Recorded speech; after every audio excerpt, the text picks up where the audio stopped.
I'm Charlie Bride of Gold Derby, and as part of our Meet the Experts television animation panel, we're speaking today with Vivienne Medrano from the Prime Video animated series Hazbin Hotel. First question I wanted to ask you is, I realized that the pilot for this actually came out several years ago, in 2019, pre-pandemic and the long, long ago. What accounted for the several years in between the debut of the pilot episode and the premiere of the full series? Well, a few things. The biggest being that animation just takes a very long time, so it took a while to actually make the season. But the other part of it was just kind of finding it a home. I created the pilot independently. I did it pretty freshly out of school, so I was kind of like very, very green to the industry. I hadn't really worked at a major studio. I'd done freelance and things, but almost entirely like virtual. And so it was really an interesting process to go, wow, this project did well. Let's find it a production company to partner with and take it out and see what it'll become. And so that obviously just took time to A24 came in and were amazing partners, and then we were kind of figuring out how to go about doing the series and then creating the first season. So all that just took a while, just because of how fluid and how different and how kind of experimental the show is. But I'm very thankful that it got to kind of take the time it did, because I feel like it shows on the screen. One of the things that I noticed that stuck out to me so much is how many people from the world of theater and Broadway are in this show, from your main characters to like Alex Brightman, Jeremy Jordan, Patina Miller, all these great people. I think there must be at least 10 Tony Awards between the whole cast of this show. And I'm curious as to how come so many Broadway or theater actors were cast in this series.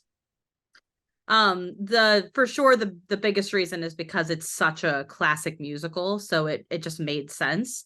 But for me, I'm also I really, really hold dear to my heart that animation and musical theater go very, very hand in hand. And if you look at some of the big Renaissance musical animated films like from Disney or DreamWorks, usually the singing talent and the voicing talent came from that Broadway world. And I think it really shows to the talent of both sides of the industry, the theater world and the animation world. And I think to me, I wanted to kind of follow in that tradition of really going to that source, because it just makes the most sense. And I'm very particular about how my characters sound and how they would sing, and a lot of the inspiration for the characters when I was creating them all through my life, because some of these characters came from high school, even as far back, or middle school as far back. And I found a lot of inspiration through the Broadway soundtracks I would listen to. I would just imagine my characters singing, and I would imagine even just the soundtracks themselves. I would imagine those characters singing, but in a much more animated cartoon way in my head. And so it made a lot of sense to go to that world. And it's also a world that I really admire and draw a lot of inspiration from visually as well, just, in the performances and the exaggeration. And I think that both worlds have an element of suspending your disbelief that is shared. And I think that's why they work so well together. So it was very, very inspirational also to be working with actors who I was familiar with. I'd either see them on stage or heard them on a soundtrack, and to have them a part of this just also was very special. On the other side of that, with this show being, like you said, basically a full-fledged musical every episode, was it always part of the plan to have original songs in each episode? And how did Sam Haft and Andrew Underberg become the right fit to write the show's original songs? Yeah, it was definitely always the plan to have music in every episode. The original pilot had about 3 songs. They were very short, but there was like an opening song, there was like a kind of middle song, and then a reprise of that middle song. And so it made a lot of sense to have more than one song per episode. And it felt really nice with them too, because it just felt like there could be like one kind of nearest the front and one nearest the back, or wherever they ended up falling. So that just made it feel very musical. And then altogether let the soundtrack be very musical, like almost like a full musical soundtrack. And when it came to Sam and Andrew, I actually discovered them through working on my other series called Hell of a Boss, which is a very similar tone and in a very shared universe. So it was a very like good place to find people who would eventually work on Hazbin. And they basically, I had them do a like K-pop. There's like, I was like, I need a K-pop sounding song or like a J-pop sounding song. And obviously I have no idea who can handle that. And Sam, I'd already been working with Sam Haft, and he was like, well, I have this amazing friend who's really good at this specific style. Do you mind if I bring him in to do it together? And I was like, absolutely. Like, and they made this insanely banger song, and I was like, this is incredible. And then through that I was like, well, the episode also has another song that's kind of more like a big like pop anthem, like a big like ballad pop kind of thing. Like, do you guys want to give that one a shot? And then they did, and it was also amazing. And then through that I kind of was like, I think this team is something very special, and I think that they work really well to with each other and have an enormous like range between the two of them. And so when it came to jumping on Hazbin, I just kind of already knew what they were capable of, but they actually kind of exceeded that even with how broad the soundtrack had to be on Hazbin. So it was really incredible to have found that team, and then, you know, had the perfect like kind of start. You know, I already knew how to work with them, and but I was blown away by what they accomplished on season 1.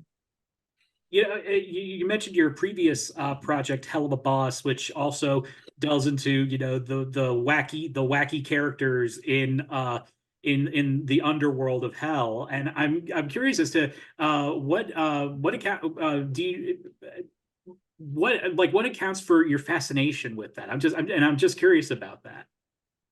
Honestly, I'm a big lover of mythos and lore and different kind of theologies or mythologies of just all kinds. And, you know, but I feel like there's certain ones that we see a lot, like Greek or Egyptian, or like, you know, like fairy tales, for example, too. Like we see those adapted a lot, and there's so many and they're so incredible.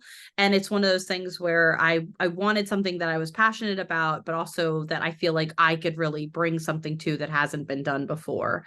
And with Hell, and just kind of these kind of ancient texts about demons and demonology, there's actually a lot of stuff, and there's so much of it, and it's all feels very mythical to me, and very like kind of perfect for adaptation and doing my own like take on something. And I think you add in the fact that I'm also very influenced by things like the Batman Rogues Gallery, and just having very thematic, very memorable villains, and very focused on villains, and then combining that with the love of drawing creaturey. You know, I love drawing monsters and animals and just non-human things. And then you know, on putting that all into a blender, it just made a lot of sense. I was like, this world kind of perfectly catered for non-human villainous creatures.